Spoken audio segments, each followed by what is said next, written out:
오늘 본문을 통해서 우리에게 주시는 하나님의 은혜를 우리가 되새기고 또 우리의 삶을 돌아보는 시간이 되었으면 좋겠습니다. 예수님의 소문이 점점 퍼져나갑니다. 그 소문을 들은 많은 사람들이 놀랍니다. 그리고 오늘 본문에 보면 특별히 헤롯 왕이 굉장히 당황하는 모습을 보게 됩니다. 왜냐하면 세례 요한이 죽은 것과 관련이 있기 때문에 이 헤롯 왕은 당황할 수밖에 없었던 것이죠. 오늘 우리의 인생 속에서도 정말 문제가 생겨서 당황할 일이 없는 그런 삶을 살 수 있게 되기를 주의 이름으로 축복합니다. 자, 오늘 7절에 보면 누가 살았다고 하지요?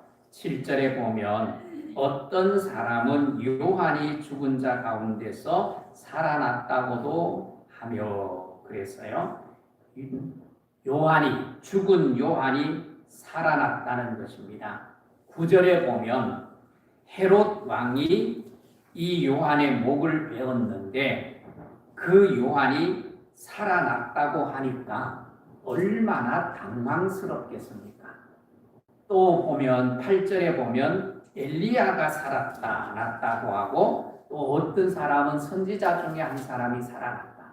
이 엘리야는 이스라엘 백성들의 가슴 속에 굉장히 능력이 많은 훌륭한 선지자로 가슴에 안고 있습니다. 왜냐하면 구약 성경 가운데 선지자들 가운데 가장 많은 신기한 이적과 기사를 행한 사람이 누구예요? 엘리야입니다. 그래서 오늘 예수님이 그런 놀라운 이적들을 기사들을 행하니까 사람들이 우리가 사모했던 그 엘리야가 살아난 것이 아닐까? 그리고 엘리야가 살아났다고 소문을 퍼뜨리는 것입니다. 이렇게 이제 예수님에 대한 엘리야가 살아나고 또 이 세례 요한이 살아나고 또 선지자 중에 한 사람이 살아났다고 하는 소문은 결국 예수님에 대한 소문이 반영되어졌기 때문에 이런 소문이 가능하다는 것을 볼 수가 있는데 오늘 여러분 나는 누군가에게 소문이 나지 않겠어요? 그런 소문이 날 때 좋은 소문이 많이 나기를 주의 이름으로 축복합니다. 물론 모든 사람이 내가 아무리 잘한다 해도 모든 사람들이 다 나를 좋게 보지는 결코 않습니다.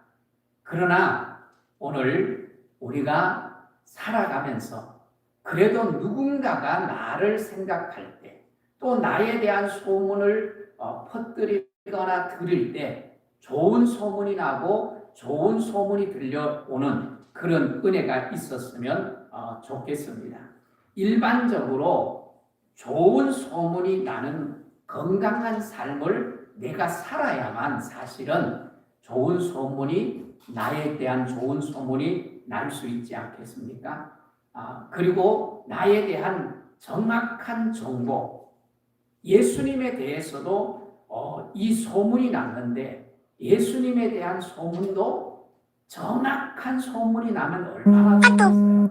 그런데 정확하지 못한 소문이 나는 경우들도 성경에 얼마나 많은지 모릅니다. 오늘 본문을 자세히 보면 예수님에 대한 소문이 나기는 했는데 좋은 소문이 났을까요? 그렇게 반갑지 않고 좋지 못한 소문이 났을까요? 어떤 소문이 난 것 같아요? 성경을 한번 보십시오. 어떤 소문이 났을 것 같아요? 좋은 예수님에 대해서 정확하고 좋은 소문이 난 것보다는 그렇지 않는 경우가 많아요. 오늘 본문은 예수님이 지금 십자가에 돌아가셨어요? 안 돌아가셨어요? 돌아가시기 전이에요. 예수님이 십자가에 돌아가시기 전이고 부활도 하기 전이고 그리고 아직도 예수님의 사역이 완전히 끝나지도 않는 사역이 활발하게 진행되는 그런 상황 속에서 비상적으로 예수님에 대한 소문이 이제 나게 된 것입니다. 성경 역사 속에서도 예수님에 대한 추측성 소문들이 얼마나 많이 났는지 모릅니다. 예수님 당시에 사도들이 복음에 대해서 예수님에 대해서 가르치지 않습니까? 베드로나 사도 요한이나 예수님에 대한 정확한 이 복음을 전하잖아요. 십자가의 복음, 고난과 죽으심, 부활과 승천에 대한 정확한 복음을 전하는데 그 당시에도 예수님에 대하여서 바르게 가르치지 못하는 자들이 그들을 가르쳐서 뭐라고 하죠? 이단이라고 합니다. 이단. 오늘날에도 이단이 얼마나 활발하게 일어나고 있는지 모릅니다. 그래서 오늘 우리가 예수님에 대해서 바르게 배우는 것 얼마나 중요한지 모릅니다. 오늘 주보에 예수님의 이 비공유적 속성, 하나님에 대한 하나님이 가지고 있는 사람이 가지지 못한 속성에 대해서 간단하게 우리가 나누었는데 이렇게 우리가 하나님에 대해서 정확하게 알아야만 말씀을 왜곡하지 않습니다. 그리고 우리가 하나님을 우리가 바르게 드러낼 수 있는 것입니다. 2000년 역사 속에 이단들이 일어나지 않는 때가 없었어요. 그런데 어떤 사람은 성경 공부를 갔는데 내가 평생의 신앙생활을 했는데 이런 말씀은 처음 들어봐. 그러면 여러분 그 말씀은 다 가짜입니다. 2000년 동안 복음이 증거되어졌는데 안전해진 말씀이 어디에 있겠어요? 그런데 새로운 복음이 나와. 그럼 그건 가짜입니다. 그럼 위험합니다. 그리고 그런 성경 공부를 다른 사람에게 말하지 말고 너만. 그러면 그건 진짜 가짜예요. 그래서 조심하셔야 돼요. 기독교, 우리 한국 기독교에서도 설문을 많이 합니다. 대형 교회를 중심으로 해서 설문을 했는데 왜 교회에 나오십니까? 라는 설문에 많은 사람들이 대답을 하기를 뭐라고 대답을 하는가 하면 건강을 위해서요. 부자 되려고. 물질 복 주신다고 하니까 왔어요. 또 뭐예요? 성공하려고. 사람과 교제를 나누고 외로워서 외로움을 달래기 위해서요. 아니면 마음의 평안을 얻기 위해서요. 그렇게 답하는 사람이 60%가 나와요. 그리고 구원을 위해서 그리고 더 나아가서 영생의 기쁨을 누리기 위해서 교회를 나왔다는 사람은 10명 중에 3명밖에 안 돼요. 30%밖에 안 돼요. 이게 매년 이 수치가 내려가요. 얼마나 기독교에 대해서 왜곡된 지식을 가지고 있는지 모릅니다. 예수님이 뭐라고 말씀을 하는가 하면 여러분 나를 보고 많은 사람들이 예수를 만나는 은혜가 있기를 주의 이름으로 축복합니다. 예수님이 요한복음 14장 9절에 이렇게 말합니다. 나를 본 자는 누구를 본 자라고 말하죠? 나를 본 자는 하나님을 본 자라고 말합니다. 내 아버지를 본 자라고 말합니다. 이 뜻이 무엇입니까?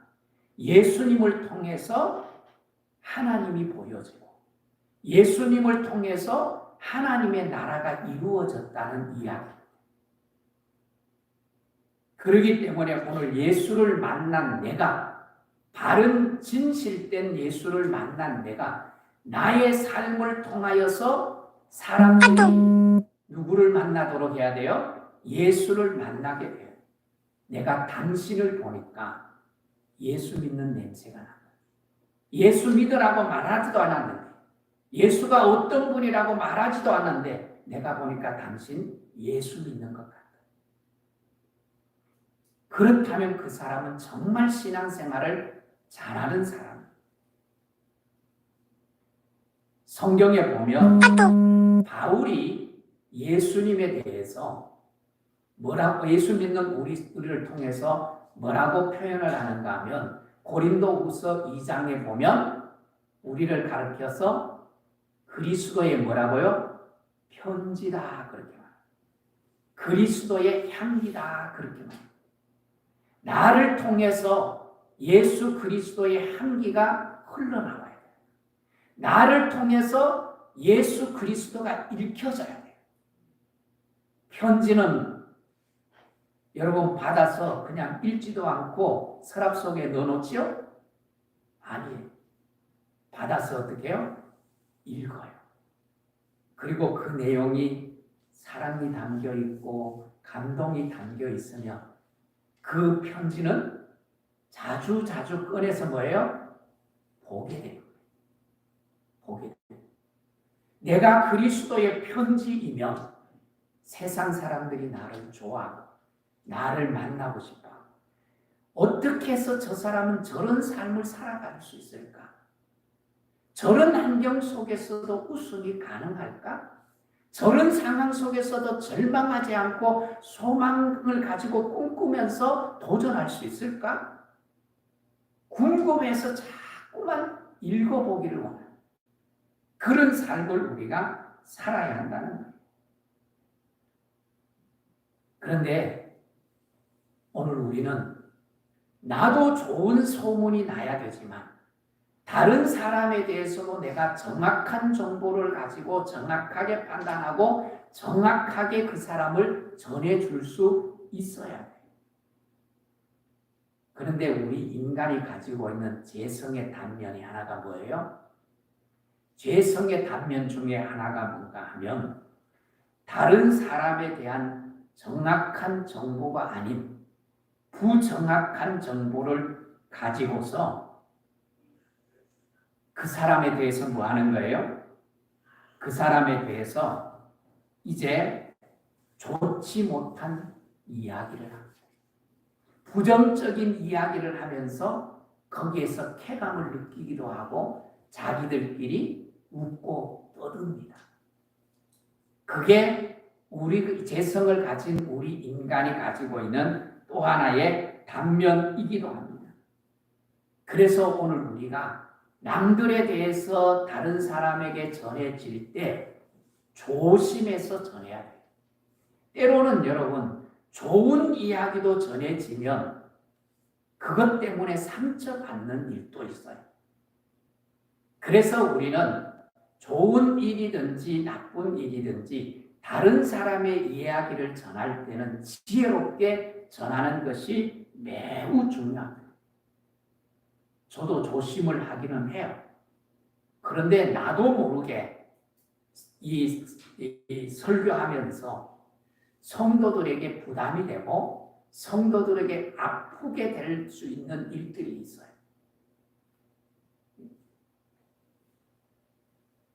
뭐 저는 아니지만 우리 아이들은 뭐 그곳에 가지도 않았지만 서울대 입학한 자녀들을 둔 목사님이 얼마나 좋겠어요. 얼마나 기분이 좋겠어요. 얼마나 자랑하고 싶겠어요.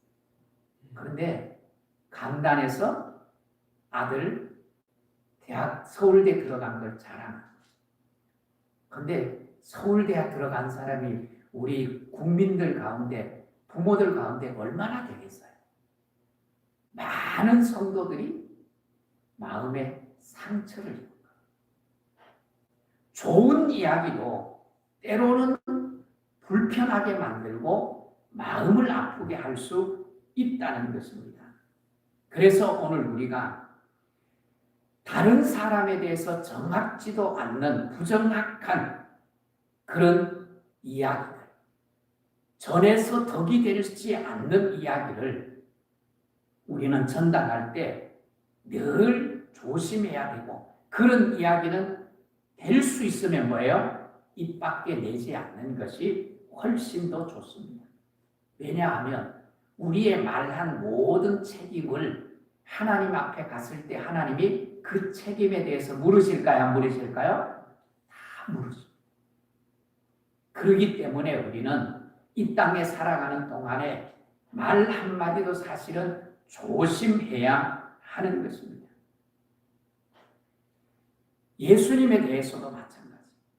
오늘 예수님에 대한 소문도 마찬가지고, 역사 속에서도 이 예수님에 대한 거짓 정보들을 많이 흘렸어요. 거짓 증거들을 때로는 만들어내기도 했어요. 그게 이스라엘 백성들, 특별히 종교 지도자들인 바리새인들과 서기관들이기도 했던 거예요. 그래서 예수님에 대한 거짓 정보를 흘리게 만들어요. 예수님이 요한복음 2장 19절에 보면 이런 말씀을 해요. 하도 하나님, 예수님이 하신 말씀을 잘 알아듣지 못하니까 예수님이 이 성전 예루살렘을 헐어버려라. 헐으면 내가 사흘 만에 이 성전을 다시 지으리라. 그렇게 말씀을 합니다. 예수님이 하신 말씀에 대하여서 서기관과 바리새인들이 그 하신 말씀의 의도를 알지 못하는 거예요. 예수님에 대해서 바르게 알지 못하는 자들을 깨우치기 위해서 하신 말씀인데, 그 의도를 잘 알지 못한 종교 지도자들이 그 말씀을 왜곡합니다. 왜곡해서 뭐합니까? 하나님의 성전을 모독한 자라고 고발을 해요. 그뿐만 아닙니다. 그런 거짓된 정보를 흘리고 사람들을 뭐예요? 현혹시키고 군중 심리를 이용해서 예수님을 죽이도록 소리치게 만들어요. 그리고 예수님을 죽이려고 합니다. 주님에 대한 정확한 정보를 알지 못하고 전해졌기 때문에 그런 거예요. 그래서 오늘 우리가 주님에 대해서, 하나님에 대해서 정확하게 알고 또 그것을 아는 것에서 끄는 것보다, 많은 지식을 가지는 것보다가 알고 있는 지식, 그것을 통해서 예수님이 그렇게 사신 것처럼 나도 그렇게 사는 것이 훨씬 더 중요하다는 사실입니다. 그렇기 때문에 오늘 우리가 예수님에 대해서 바른 지식을 가져야 될 뿐만 아니라 우리의 이웃에 대해서, 사람들에 대해서도 정말 함부로 말을 하거나 또한 위험한 이야기를 전하는 것은 결국은 내가 내상을 입게 되는 결과를 가져올 수 있다는 거예요. 그래서 우리가 예수님에 대해서 정확하게 알고 예수님을 전할 뿐만 아니라 나도 나의 소문을 잘 관리해서 좋은 소문이 날 수 있도록, 그리고 타인에 대해서도 어떻게 해요? 좋은 말을 해줄 수 있는 그런 복된 성도들이 될 수 있기를 주의 이름으로 축복합니다. 자, 그런데 오늘 헤롯이 당황을 해요. 7절을 다시 한번 보십시오. 분봉왕 헤롯이 이 모든 일을 듣고 심히 당황하니 이는 어떤 사람은 요한이 죽은 자 가운데서 살아났다고도 하며 그랬어요. 누가 살아났다고요? 요한이 살아났다고 하니까 헤롯이 당황스러운 거예요. 세례 요한이 왜 죽었어요? 9절에 말한 대로 헤롯 자신이 목을 맸어요. 헤롯 자신이 죽은 거예요. 그런데 그 죽은 헤롯이 살아났다고 하니까 얼마나 당황스러워. 마태복음에 보면 오늘 본문에는 아주 간단하게 기록이 되어져 있어요. 그런데 마태복음이나 마가복음에 보면 이 사건에 대해서 아주 상세하게 기록한 것을 볼 수 있습니다. 세례 요한을 왜 죽였느냐? 헤롯이 자기의 동생 빌립의 아내인 헤로디아를 빼앗아서 자기 아내로 삼았어요.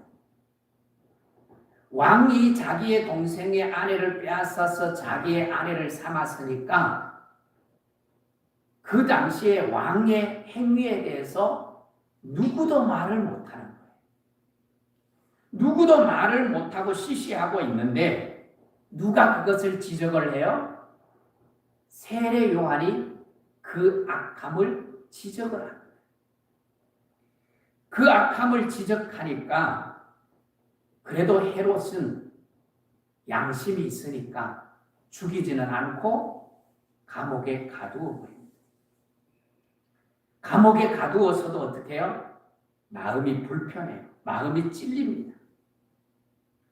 그런데 누가 세례 요한을 죽이고 싶은가 하면 자신의 결혼을 비난하는 그 세례 요한을 죽이고 싶은 자가 누구였어요? 그의 아내가 된 헤로디아예요. 그래서 어떻게 하면 저 세례 요한, 나의 결혼 생활을 비난하고 있는 저 세례 요한을 죽일까?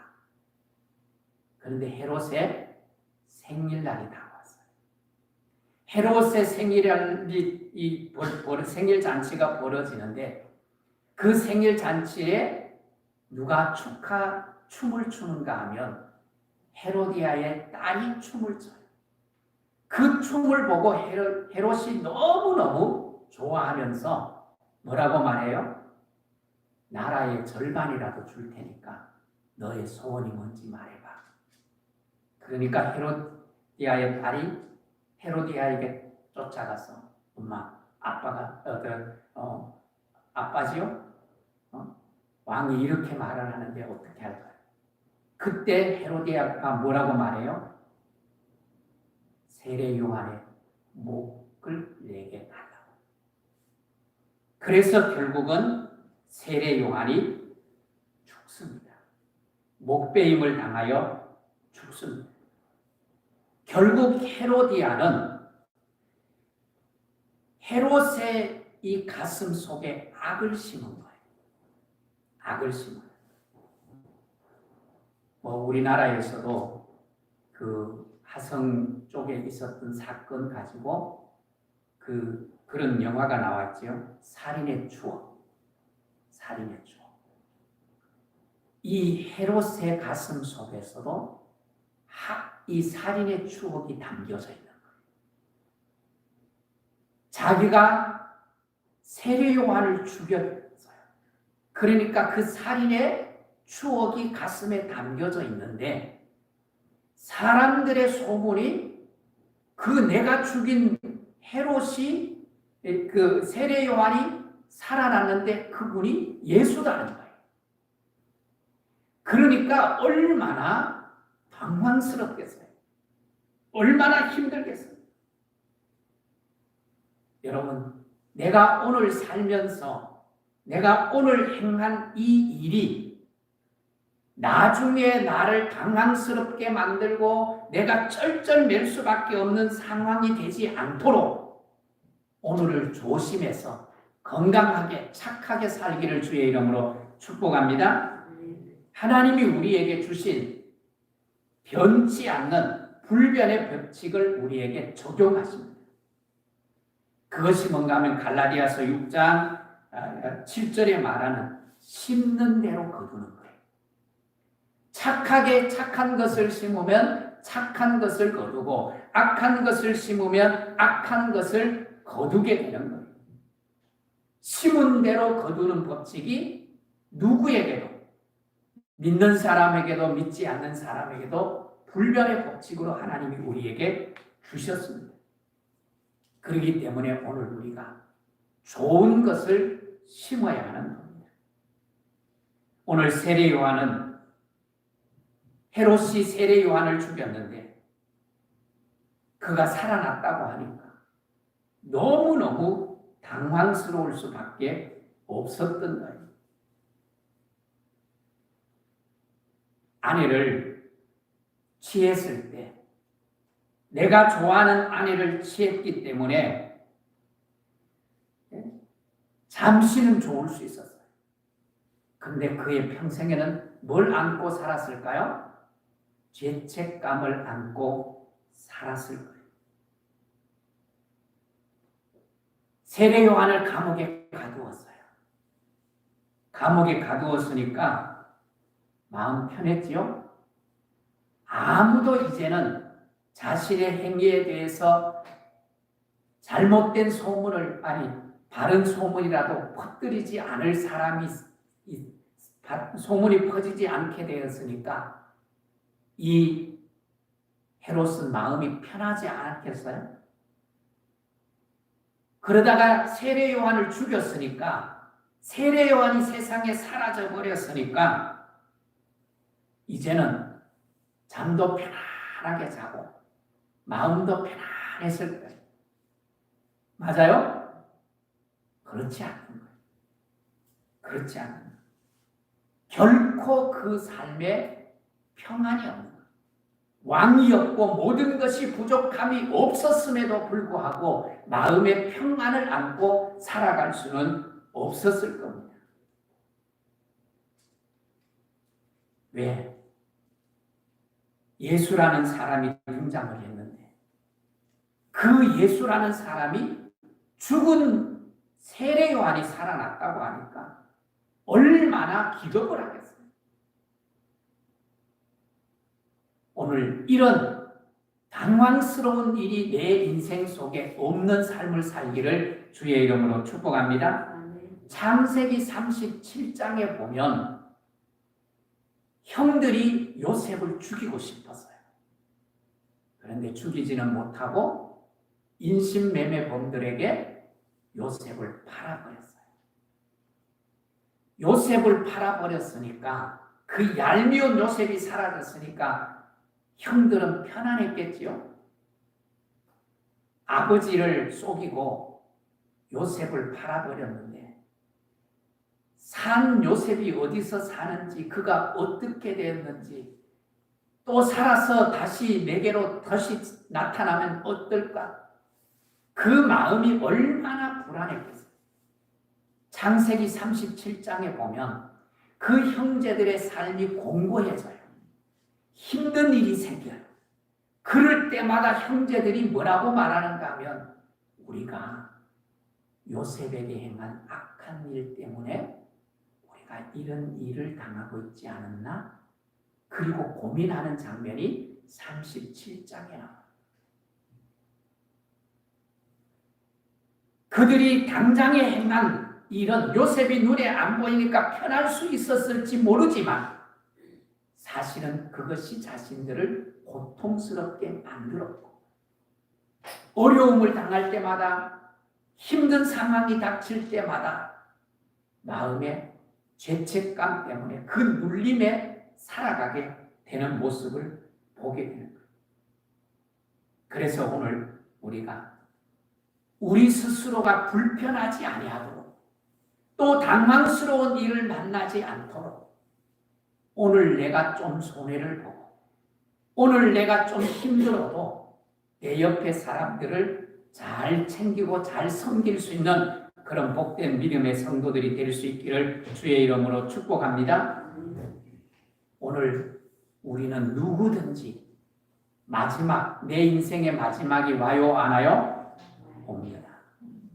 내 인생이 마지막이 온다는 것을 기억하고 시편 90편에 모세가 말한 것처럼 내 날을 계수하는 지혜를 달라고 하는 것처럼 오늘이 마지막인 것처럼 오늘 성실하게 살고 믿음으로 살고 내 주변에 힘들고 어려운 사람들을 돌보고 섬기며 살 때 내 마지막이 다가왔을 그때에 주님이 나를 향하여서 너 힘들게 살았지만 잘 살았어.